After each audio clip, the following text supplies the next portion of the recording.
but it's not over yet, Hi. So we've got some time to enjoy. And now let's kick off this second half with Elton Tay, the APAC Dev Relations at Circle. We're excited to learn more about scaling USD on Sonic with Elton Tay. Thank you. Welcome, Elton Tay.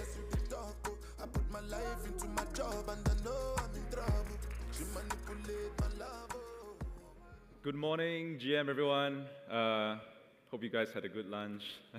Welcome back.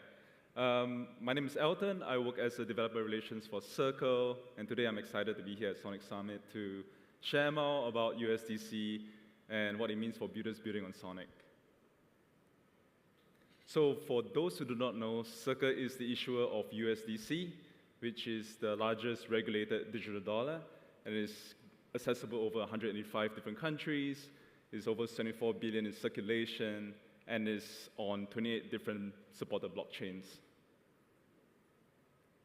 But what makes USD special is that it is 100% backed by cash and cash equivalents. We have the monthly attestation by a Big Four accounting firm, and you have the daily transparency through BlackRock over our Circle Reserve Fund.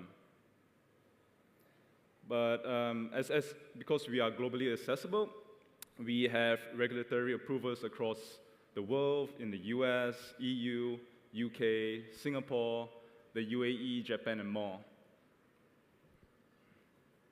But not all stablecoins are created equal. So today I'll just share a little bit about the USDC smart contracts and like 6 of the key features within USDC. So the first that I'll go through is allow list block list. Allow list block list basically prevents malicious or bad actors from interacting with USDC. We have the spend on behalf of, which think of it as delegation. If you're a business, you could set spending limits to your employees by using a virtual card and setting limits.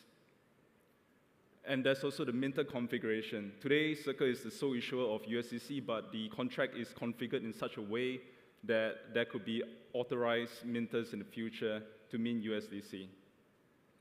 The fourth is multi-sig is relevant if you want to make transactions that require multiple approvals.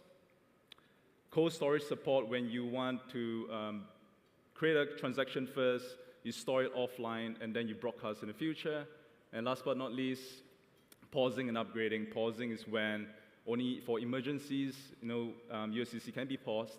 And we also have the upgrading is designed with proxy contracts to allow safe upgrades over time. But Circle, USDC is not just stable, it is interoperable. So with Circle Cross-Chain Transfer Protocol, otherwise known as Circle CCTP, you're able to move USDC securely across different supported blockchains. So with CCTP, developers do not need to worry about fragmentation or wrap tokens. It's also, and because CCTP is a foundational primitive, you can actually build on top of CCTP, for example, swaps, or bridges, or deposits, and more. It is also one-to-one capital efficient, up to $1 million worth of USDC per transaction without any slippage. There is, of course, unified liquidity because it is supported across multiple blockchains.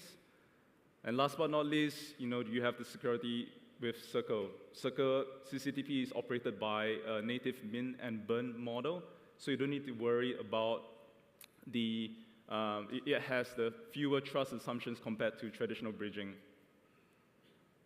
So there are 2 versions of CCTP, version 1, version 2, but for those building on Sonic, the one that matters is version 2. So for CCTP version 2, there are 2 key features.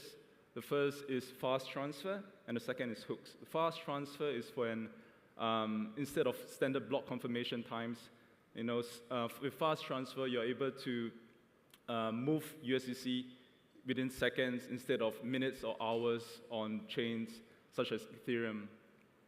And for hooks, you're able to perform automation post a cross-chain transfer. For example, you want to, after cross-chain transfer, you want to put into a liquidity pool or a swap or into a treasury. You can do so within hooks. So as of today, we are live on 17 different chains for CCTP v2, and that means for developers, there are 272 different routes that you can move USDC in and out natively from Sonic. So we also support like HyperEVM, Link, Linear, Plume, and more. Just a very quick, just to show you how CCTP works under the hood. It's a simple 3-step process. The first is burning, where the user initiates a transfer on the source chain, for example, Ethereum, and is burned on the source chain. The second is attestation. So Circle monitors the event being burned and issues a attestation. And the third step, which is minting. You take the attestation and you mint on the destination chain, in this case, for example, Sonic. So that's how CCTP works under the hood, is a bunch of smart contracts paired along with an off-chain attestation service. If you're interested, you can try it out yourself. We have a sample app live on both GitHub and Replit. It is constantly maintained by the Circle DevRel team, like myself, and you can play around with 17 different chains moving in and out USDC within seconds. You can see this took maybe like 30 seconds, and you don't have to wait for minutes or hours. Or if you don't want to test it out locally, you can use Sonic Gateway. Sonic Gateway uses Circle CCTP v2. So if you try clicking from Ethereum to Sonic, you can actually move USDC, and it's powered by CCTP. So those two are the ways you can try it out for yourself. And it's a very short presentation, actually. And with that comes the end of my presentation. Follow us on our socials. Build on Circle, USDC. Our community is live on Discord. And I'll be lingering here if you guys have any other questions. Thank you, everyone.